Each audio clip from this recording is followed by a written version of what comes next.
দ্বিতীয় ইনিংসেও বাংলাদেশের বোলারদের সামনে অসহায় অস্ট্রেলিয়া, 3 উইকেট হারিয়ে ধুঁকছে অজি। বড় লিডে ডারউইন টেস্টে চালকের আসনে লাল সবুজ।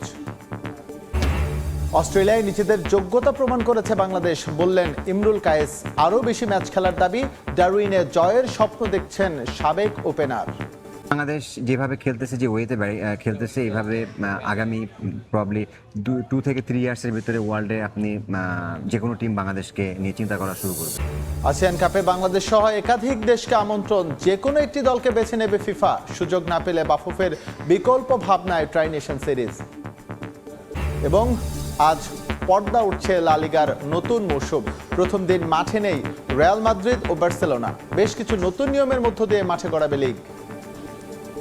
ডারউইন টেস্টের খবর দিয়ে চালকের আসনে বাংলাদেশ। দ্বিতীয় ইনিংসেও টাইগার বোলারদের দাপটের সামনে অসহায় অজি ব্যাটাররা। এখন পর্যন্ত অস্ট্রেলিয়ার সংগ্রহ 3 উইকেটে 120 রান। এখনও বাংলাদেশে গিয়ে 108 রানে। দ্বিতীয় ইনিংসে নিজের প্রথম ওভারে আবারও ম্যাজিক দেখান হাসান মাহমুদ।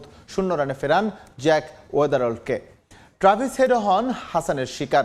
লাইন লেংথ ঠিক রেখে এবাদত তাসকিনও বড্ড চাপে রেখেছে অজিদের। মাঝে প্রতিরোধ করার চেষ্টা করেন স্টিভেন স্মিথ ও মার্নাস লাবুশেইন, কিন্তু তাইজুল ম্যাজিকে ভাঙে তাদের 36 রানের পার্টনারশিপ। এর আগে তৃতীয় দিনে শুরুতে মিরাজ হাসানের জুটি বড় হতে দেননি হ্যাজলউড। 92 বলে 14 রান করে বিদায় নিতে হয় হাসানকে। 17 রান করে ফেরেন তাইজুল ইসলামও। এক প্রান্ত আগলে রাখেন মিরাজ, তবে তিনিও তুলে নেন 50। পরে মিরাজের আউটের পর আর 8 রান যোগ করে 426 রানে থামে বাংলাদেশের প্রথম ইনিংস। বাংলাদেশ চাইলে প্রথমবারের মতো অস্ট্রেলিয়ার মাটিতে টেস্টের স্বপ্ন এখন দেখতেই পারে। যাব পরে সংবাদে। ডারউইন টেস্টে বাংলাদেশের হারার সম্ভাবনা ক্ষীণ।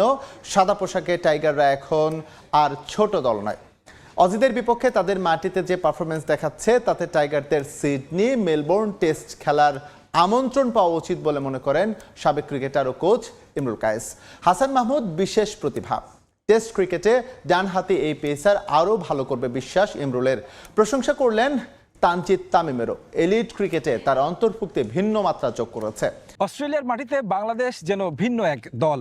দুর্দান্ত খেলছে প্রথম টেস্ট। ডারউইনে বাংলাদেশের আগের ইতিহাসটা খারাপ হলেও নতুন করে কিন্তু ইতিহাস লিখছেন হাসান মাহমুদ, মেহেদী হাসান, মিরাজরা। বিষয়গুলো নিয়ে কথা বলবো। আমাদের সাথে রয়েছেন সাবেক ক্রিকেটার ইমরুল কায়েস। ইমরুল ভাই, আপনি অস্ট্রেলিয়াতে থাকেন, কেমন লাগছে বাংলাদেশের এই পারফরমেন্সটা?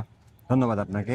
প্রথমত আসলে ফিল ভেরি প্রাউড যে আসলে আমরা এখানে এত সুন্দরভাবে ডমিনেট করতেছি। খেলা শুরু হওয়ার আগে অনেকে অনেক রকম কথা বলছে, বাংলাদেশ টিমকে নিয়ে অনেক ছোট করে কথা বলছে। এটা আসলে অ্যাজ এ এক্স প্লেয়ার হিসেবে শুনতে খারাপ লাগে, বাট এখন আমরা আসলে প্রাউডলি বলতে পারতেছি যে না, আমরা মোর ক্যাপাবল। অস্ট্রেলিয়ার মাটিতে এই ডমিনেটিং পারফরমেন্সটা নিশ্চয়ই একটা বার্তা দিচ্ছে ক্রিকেট বিশ্বকে। সাদা পোশাকে বাংলাদেশ এখন আর একেবারে ছোট দল নয়। আমি প্রিটি মাচ শিওর যে বাংলাদেশ যেভাবে খেলতেছে, যে ওয়েতে খেলতেছে, এইভাবে আগামী প্রবলি 2 থেকে 3 ইয়ার্সের ভিতরে ওয়ার্ল্ডে আপনি যে কোনো টিম বাংলাদেশকে নিয়ে চিন্তা করা শুরু করবে, টেস্ট টিম।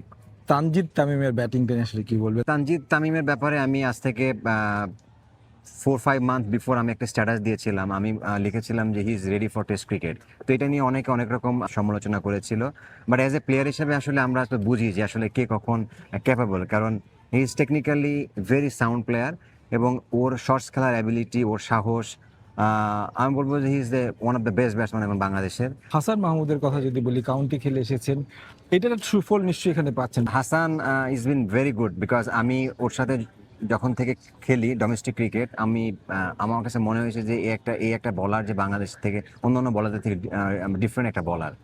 কারণ ওর সিম মুভমেন্ট, ওর রান আপ থেকে শুরু করে এভরিথিং ফ্যান্টাস্টিক। নাহিদ রানা বাংলাদেশ টিমে খেলছে প্রবলি 2 ইয়ার্স। এর আগে যতগুলো বলার খেলেছে তাদেরকে তো আপনি ছোট করতে পারেন না। সো এই ছেলেগুলা তাসকিন, হাসান, ইবাদত, তারা তো লং টাইম বাংলাদেশ টিমকে সার্ভ করতেছে। খুবই খারাপ না করে বাংলাদেশ বোলিং, আমার মনে হয় যে এই টেস্ট ম্যাচ আমরা কোনোভাবেই আমাদের মানে লুজ করা সম্ভব না, কারণ আমরা অলমোস্ট 80% আমরা ম্যাচ আমাদের হাতে। অসংখ্য ধন্যবাদ ভাই সময় দেওয়ার জন্য। আপনার জন্য শুভকামনা। ধন্যবাদ। দর্শক, কথা বলছিলাম সঙ্গে। তিনি আসলে যে প্রত্যাশার কথাটা জানিয়েছেন, বাংলাদেশ দল ডারউইনে যে অতীত ইতিহাস পাল্টে নতুন ইতিহাস তা সম্পূর্ণ হবে জয় দিয়ে। এই মুহূর্তে অস্ট্রেলিয়ার ডারউইনে আছেন রিপোর্টার তারেক হাসান শিমুল। টেস্টের সবশেষ আপডেট জানতে আমরা এখন সরাসরি যুক্ত হচ্ছি তার সঙ্গে। এমন একটি মুহূর্ত কিংবা টেস্ট ম্যাচে অস্ট্রেলিয়ার মাটিতে এসে অস্ট্রেলিয়ার বিপক্ষে এমন দাপট দেখিয়ে পারফর্ম করবে সেটা হয়তো কেউই কল্পনা করেনি। বাংলাদেশ দল আসলে তৃতীয় দিনে এসেও কিন্তু সেই দাপট ধরে রেখেছে। অস্ট্রেলিয়ার বিপক্ষে প্রথম ইনিংস শেষে যে 228 রানের একটি লিড দিয়েছে এবং সেই লিডের পেছনে ছুটতে গিয়ে কিন্তু অস্ট্রেলিয়া এর মধ্যে 3টি উইকেট হারিয়ে ফেলেছে। ট্রাভিস হেড এই ধরনের ম্যাচে পার্থক্য গড়ে দেন, কারণ বড় যখন ট্রায়াল থাকে তখন কিন্তু ওই পার্থক্য বা ব্যবধানটা কমিয়ে নেওয়ার জন্য তিনি কিন্তু আক্রমণাত্মক ক্রিকেট খেলে থাকেন। আমরা টেস্ট ক্রিকেটেও তার সেই রূপটা দেখেছি। বাংলাদেশ দলকে যখন প্রথম ইনিংসটা শেষ করে তখন সবারই কথাটা বা আলোচনাটা হচ্ছিল যে কোনোভাবে হোক ট্রাভিস হেডকে আগে ফিরিয়ে দিতে হবে, না হলে যে এই যে জয়ের যেই সম্ভাবনা তৈরি হয়েছে সেক্ষেত্রে বড় বাধা হতে পারেন তিনি। তবে বাংলাদেশ দলের বোলার অর্থাৎ হাসান মাহমুদ তার ধাঁধা যেন একেবারে বিধ্বস্ত হয়ে যাচ্ছে অস্ট্রেলিয়ার pace bowling unit. County cricket খেলে এসেছেন কিছুদিন আগে, সেই অভিজ্ঞতাটা দারুণভাবে এই অজি উইকেটগুলোতে ভালোভাবেই তিনি কাজে লাগাচ্ছেন। একটু যদি সকাল থেকে বলি যে এখন পর্যন্ত বাংলাদেশ দল প্রথম ইনিংসটা যেভাবে শেষ করেছে, গতকালকে থেকে হাসান মাহমুদ এবং মেহেদী হাসান মিরাজ ব্যাটিং করেছিলেন।